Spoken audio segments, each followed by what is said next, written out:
Hello বন্ধুরা, তোমরা কে কোথায় আছো সকলকে জানাই আমার শুভ দুপুরের ভালোবাসা। দেখো আমি আবারও নিয়ে এসেছি তোমাদের জন্য পুঁই শাকের রেসিপি। দুর্দান্ত স্বাদের এই পুঁই শাকটা যতবারই করি ততবারই মনে হয় যেন নতুন লাগছে। তোমরা যারা আগের আমার ভিডিওটা দেখোনি তোমাদের জন্য নিয়ে এসেছি আমি নতুন স্বাদের পুঁই শাক চচ্চড়ি। তো পুঁই শাকের জন্য আমি প্রথমে আলুগুলোকে ডুমো ডুমো করে কেটে নিয়েছিলাম, আর তার সাথে একটু কুমড়ো আর একটু বেগুন কেটে নিয়েছি। ওইটা গরম তেলের মধ্যে দিয়ে ভেজে নিয়েছি। ওর মধ্যে আমি একটু হলুদ দিয়ে দিয়েছি আর একটু আদা জিরে বাটা দিয়ে দিয়েছি।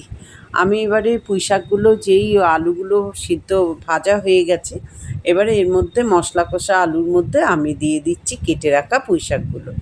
পুঁই শাকগুলো দিয়ে একটু নাড়াচাড়া করে আমি সামান্য ঢাকা দিয়ে দেবো।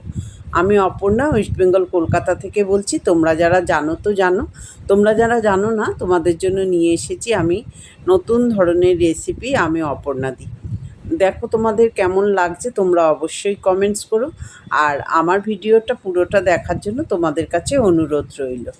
দেখো তোমাদের কেমন লাগছে তোমরা শেয়ার করে দিও অন্য বন্ধুরা, যাতে এই রান্নাটা দেখে করে নেওয়ার সুযোগ পায় আমার নতুন বন্ধুরা। যারা জানো তো জানো, যারা জানো না তারা এই রান্নাটা অবশ্য করেই শিখে নিও। দেখো আমার একটু সর্ষেও বেটে রেখেছি কাঁচা লঙ্কা দিয়ে, আর একটু ইলিশ মাছগুলোকে আগে থেকে ভেজে নিয়েছি। একটাই ইলিশ মাছের মাথাকে আমি ভালো করে ভেজে নিয়েছি। এবারে ওই শাকটাকে ভালো করে ঢাকনা দেওয়া ছিল, নরম হয়ে এসছে। এইটা একটু নাড়াচাড়া করে নিয়ে আমি ইলিশ মাছ ভাজাটা এখন এর মধ্যে দিয়ে দিচ্ছি।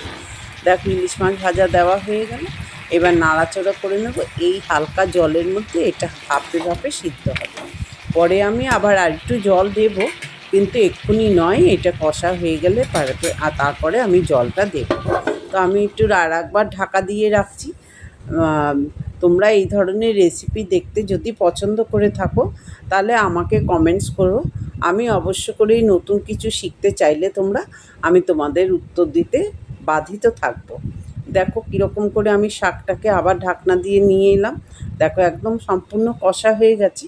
এইবারে আমি ঢাকনাটা খুলে, ওর মধ্যে জল দিয়েছিলাম, ঢাকনাটা খুলে তোমাদের দেখাচ্ছি। দেখো একটু জল রয়ে গেছে, তাতে তোমাদের ঘাবড়াবার কিছু নেই। খানিকক্ষণ বাদেই দেখবে জলটা শুকনো হয়ে গেছে এবং রেসিপিটা পুরোপুরি রেডি হয়ে যাবে।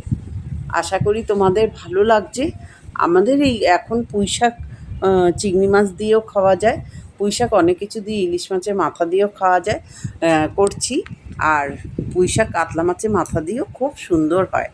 তা আবার নিরামিষ পুঁই শাকও খেতে খুব ভালো লাগে। দেখো আমার রান্নাটা সম্পূর্ণ রেডি হয়ে গেছে।